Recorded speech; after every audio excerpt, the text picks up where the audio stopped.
ഹെരോദോ യഹൂദ രാജാവുമായിരുന്ന നസറേത്ത് പട്ടണത്തിലെ ഒരു കന്യകയുടെ മുമ്പിൽ ഗബ്രിയേൽ ദൂതനെത്തി ദൈവത്തിന്റെ സന്ദേശവുമായി. മാലാഖ പറഞ്ഞു, മറിയമേ, ശ്രേഷ്ഠനായ ഒരു പുത്രൻ നിനക്ക് ജനിക്കും. അവൻ ദൈവത്തിന്റെ പുത്രനാകും. ദാവീദിന്റെ സിംഹാസനത്തിൽ അവൻ ആരൂഢനാകും. അവൾ പറഞ്ഞു, കർത്താവേ, നിന്റെ വചനങ്ങൾ എന്നിൽ നിറവേറുന്നു. പരിശുദ്ധാത്മാവ് അവളിൽ നിറഞ്ഞു. ലോകരക്ഷകൻ അവളുടെ ഉദരത്തിൽ ജന്മമെടുത്തു. തന്റെ രാജ്യത്തെ എല്ലാവരും ജനസംഖ്യാ കണക്കിൽ പേരെഴുതിക്കുവാൻ അഗസ്തോസ് കൈസർ കൽപ്പന പുറപ്പെടുവിച്ചതനുസരിച്ച് മേരിയും ഭർത്താവായ ജോസഫും നസറേത്തിൽ നിന്ന് ബത്ലഹേം പട്ടണത്തിലേക്ക്. ആ തണുത്ത രാത്രിയിൽ മറ്റൊരിടത്തും തലചായ്ക്കാൻ ഇടമില്ലാതെ ഒടുവിൽ അവർ ബത്ലഹേമിലെ ഒരു കാലിത്തൊഴുത്തിൽ അഭയം പ്രാപിച്ചു. ആ രാത്രിയിൽ ആകാശത്ത് ഉദിച്ചു നിന്ന താരങ്ങളെയും ആട്ടിൻകൂട്ടങ്ങളെയും സാക്ഷി നിർത്തി മണ്ണിന്റെ രക്ഷകൻ പിറന്നു വീണു.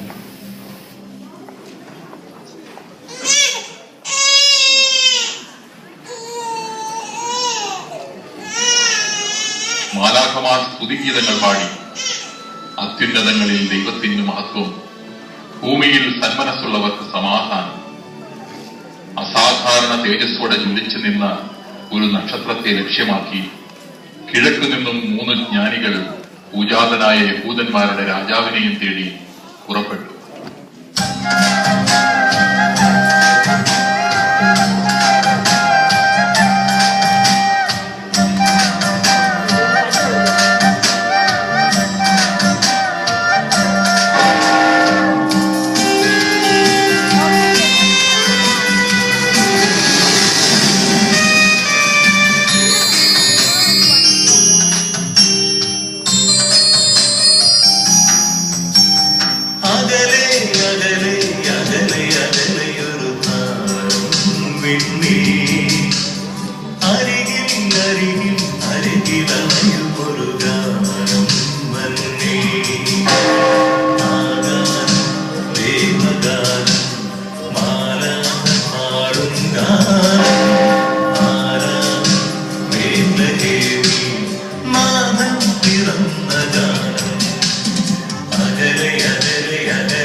ലോകരക്ഷകനായ യേശുവിന്റെ ജന്മദിനം ആഘോഷിച്ചുകൊണ്ട് ലോകമെങ്ങും ശാന്തിയുടെയും സമാധാനത്തിന്റെയും സന്ദേശം പകർന്നുകൊണ്ട് വീണ്ടും ഒരു ക്രിസ്തുമസ് കാലം വന്നണഞ്ഞിരിക്കുന്നു.